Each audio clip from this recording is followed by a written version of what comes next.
ஏன் ஊடகங்களை சந்திக்கல அப்படின்னு கேக்குறீங்க. ஏன் ஊடகங்களை சந்திக்கணும்னு நான் கேட்கிறேன். அவர் இரங்கல் தெரிவித்தாரா இல்லையா? எல்லாரையும் போல இரங்கல் தெரிவிச்சார். அவர் நிவாரணம் அறிவிச்சாரா இல்லையா? தமிழக அரசு தமிழ் மணி தெரிவிச்சார். அப்புறம் நீங்க என்ன குற்றம் பாக்குறீங்க? அவர் நேர போய் பார்க்கலன்னு கேளுங்க, அது ஒரு யோசிக்க விஷயம். ஆனா என்ன அடுத்த உதாரணம், அவர் நான் அறிந்த வகையில் எனக்கு சொல்லப்பட்ட தகவல் வந்து அவர் போக விரும்புறாரு, காவல்துறை நிர்வாகிகள் தடுக்கிறாங்க. இல்ல இப்ப வந்து எமோஷன் இருக்கு. நம்ம பார்க்கிறோம் மணிப்பூர்ல கலவரம் நடந்துச்சு, பாரத பிரதமர் உடனே போல. இப்போ போனாரு, மணிப்பூர்ல போலையே எல்லாரும் கேட்டாங்களே. கள்ளக்குறிச்சி விசச்சாரிய சம்பவம் நடந்துச்சு, தமிழக முதலமைச்சர் போல. புரியுங்களா? அப்ப எப்போ போகணும் என்ன போகணுங்கிறது அவங்க முடிவு எடுப்பாங்க. தமிழக முதலமைச்சர் போல, ஆனா துணை முதலமைச்சர் போனாரு. உங்களுக்கு சரிங்களா? பாரத பிரதமர் போல, ஆனா வந்து உள்துறை அமைச்சர் அத்தனை அமைச்சர் போனாங்க மணிப்பூருக்கு. அப்ப யார் போகணும் எப்போ போகணுங்கிற அரசாங்கம் பல்வேறு விஷயங்களை முன்னிட்டு முடிவு பண்ணுவாங்க. அரசர் என்ன சொல்றாருன்னா, இவரெல்லாம் ஒரு தலைவரா, இவருக்கெல்லாம் ஒரு தலைமை பண்பு இருக்கிறதா அப்படின்ற கேள்வியை கேட்டிருக்கிறார். அது நீதிமன்றத்துடைய வேலை கிடையாது. யாருக்கு தலைமை பண்பு இருக்கிறது, யார் யாருக்கு என்னென்ன மாதிரியான தலைமை பண்பு இருக்கிறது என்பதையெல்லாம் ஆராய்வது நீதிமன்றத்துடைய வேலை கிடையாது. அது மக்கள் முடிவு பண்ணுவாங்க. மக்கள் மன்றத்தில் போய் நின்று இவருக்கு தலைமை பண்பு இருக்கா, இவருக்கு தலைமை பண்பு இல்லையா அப்படின்றத மக்கள் முடிவு பண்ணுவாங்க. நீதியரசர் பார்க்க வேண்டியதெல்லாம் சட்டம் மீறப்பட்டிருக்கா, சட்டம் மீறப்படலையா, இவ்வளவுதான். அடுத்த கேள்வி கேட்கிறாரு, பிரச்சனை நடந்தவொடனே எல்லாரும் ஓடி போயிட்டீங்க அப்படின்ட்டு. உள்ளபடியே மேம்போக்காக பார்த்தீர்கள் என்றால் ஆமாம், பிரச்சனை நடந்த உடனே யாருமே அங்கே இல்லை என்பது உண்மை. இதற்கு 2 காரணங்கள் இருக்கிறது. அந்த 2 காரணங்கள் என்னன்னா, முதல் காரணம் என்னன்னா, அவர்கள் மிரட்டப்பட்டிருக்கிறார்கள் அப்படின்னு அவர்கள் தரப்பிலிருந்து சொல்கிறார்கள். அங்கே பேசும்பொழுது அவர்கள் சொல்கிறார்கள், அது எனக்கு நியாயம் சொல்லணும். சார், இவருக்கு முன்னாடி அரசியலுக்கு வந்தவர் சார். அவரு ஆர்கே நகருக்கு இடைத்தேர்தல போய் நின்னாரு. எங்க தெரியல, இதுக்கு பெட்டிஷன் எல்லாம் போய் கொடுத்தாரு. ஸ்பெல்லிங் மிஸ்டேக் சொல்லி நான் சீரியஸா சொல்றேன். ஒரு 3 நாள் ரொம்ப ஒரு மாதிரி. நேற்று நானே தூங்கும் பொழுது விடிய காலை 4 மணி இந்த காணொலியை பார்த்து எனக்கு வந்து அழுத நபர்களை பார்த்து மனசு நேரலாவே இருந்தது. எனக்கு இயல்பாவே சிரிப்பு வரல. ஆனா இதை கேட்கும் பொழுது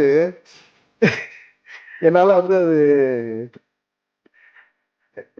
என்ன சொல்றது, இப்ப கூட எனக்கு வந்து அன்பில் மகேஷ் மாதிரி அழுக வராட்டி எனக்கு அன்பில் மகேஷ் மாதிரி சிரிக்க கூட வரல. ஒரு மாதிரிதான் சிரிப்பா கலந்து வருது. முழுசாம சிரிக்க முடியல.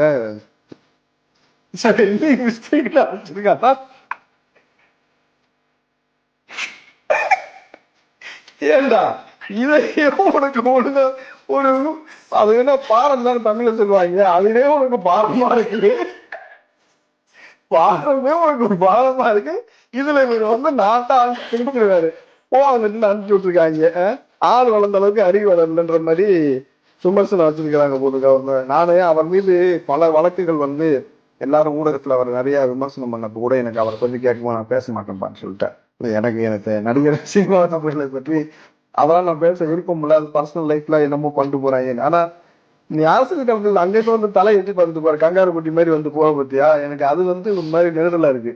இதுல வந்து இவர் வந்து புதுசா விளக்கம் கொடுத்துருக்கிறாரு. இப்ப சமூக வலைதளங்கள்ல சில நபர்கள் வைஷ்ணவி எப்படி சம்பவம் நடந்த அடுத்த 10 நிமிடத்துல கரூர் அரசு மருத்துவமனைக்கு போனாங்க, செந்தில் பாலாஜி அவர்கள் எப்படி அடுத்த 2 நிமிஷத்துல வந்தாரு, டெபுட்டி சிஎம் எப்படி துபாய் ட்ரிப் உடனடியா கேன்சல் பண்ணிட்டு வந்தாரு அப்படின்னு பல தேவையற்ற கேள்விகளை எழுப்பிட்டு இருக்கீங்க. கரூர்ல பாதிக்கப்பட்ட 41 குடும்பத்தோட போய் நின்னு அவங்களுக்கு உதவியா இருக்கிறதுக்கு இங்க பலருக்கும் துப்பு கிடையாது. ஆனா இந்த மாதிரி தேவையற்ற கேள்விகளை எழுப்புறதுக்கெல்லாம் நேரம் இருக்கு.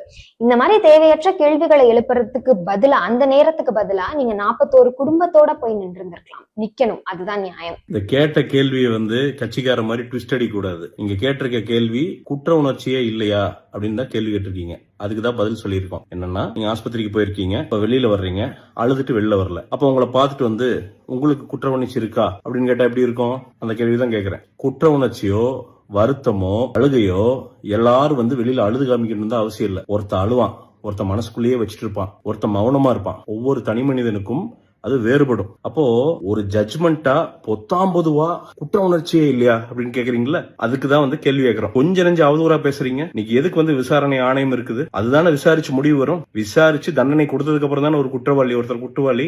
அதுக்கு முன்னாடி எதுக்கு கூண்டில் ஏத்துறீங்க அப்படிங்கறதான எல்லாரும் கேள்வி கேட்கிறோம். நீங்க எதுக்கு ஓடுறீங்க? இவ்வளவு பிரச்சனை இருக்குல்ல, 41 பேர் இறந்தது அவ்வளவு துயரமான சம்பவம். போயிருக்கீங்க கள்ளக்குறிச்சிக்கு, எத்தனை நாள் ஆஸ்பத்திரிக்கு போயிருக்கீங்க? எத்தனை நாள் ஆஸ்பத்திரிக்கு போய் என்னென்ன பண்ணீங்க அதை மட்டும் சொல்லுங்கம்மா. நான் இதே வீடியோ மூலமா நான் வந்து உங்களுக்கு வந்து மன்னிப்பு கேட்டுக்கிறேன் நான். நீங்க பண்ற அரசியலுக்கு போய் பார்த்திருக்கீங்களோ தவிர 50% மக்களுக்கா இருக்கும், 50% நீங்க பண்ற அரசியலுக்கு போய் மக்களை பார்த்திருக்கிறீங்க. அதனால இங்க பெரிய தியாகி மாதிரி, காந்தியடிகள் மாதிரி, காமராஜர் மாதிரி எல்லாம் நீங்க வந்து நீங்க தியாகி, மத்தவனுக்கு பூரா ஒண்ணும் தெரியாதுன்னெல்லாம் வீடியோ போட்டுலாம் இருக்க வேண்டாம். தெளிவா பேசுங்க, அரசியல நியாயமா பண்ணுங்க. எல்லா விஷயங்களும் விசாரணையில் இருக்குது. உண்மை என்னன்ட்டு நீதிமன்றம் இருக்குது, விசாரணை கமிட்டி இருக்குது, அரசாங்கம் இருக்குது. அது வெளியே வந்துதான் ஆகும். அதுக்கப்புறம் யாரையாவது மனசாட்சி இல்லாதவன், இவன் குற்றம் புரிந்தவன் பேசுங்க. அதுக்கு முன்னாடியே ஜட்ஜ்மெண்ட் பாஸ் பண்ணாதீங்க. அதைத்தான் சொல்றோம். இன்னொன்னையும் சொல்றேன், 2011 தேர்தலில் திமுக 3வது இடத்திற்கு தள்ளப்பட்டது. 26 தேர்தலில் திமுக 4வது இடத்திற்கு தள்ளப்பட போகிறது. இப்ப நாம் தமிழர் கட்சி முன்னாடி வந்துருமா சார்? அதிமுக, தாவேக, பாஜக, திமுக இதுக்கு பின்னாடி தான் நீ சொல்ற கட்சி. அவங்க பயிற்சி தான் எடுக்கிறாங்க. நான் ஜெயிக்கிறவங்களை பத்தி பேசிட்டு இருக்கிறேன். ஜெயிச்சு எத்தனை எம்எல்ஏ அசம்பிளின்றதை பத்தி பேசிட்டு இருக்கேன். நீ பயிற்சி எடுக்கிறவங்களை கொண்டு இந்த லிஸ்ட்ல சொல்லுற. அப்போனா வந்து தாவேக்கா ஒருவேளைங்க சார் 2026 தேர்தல்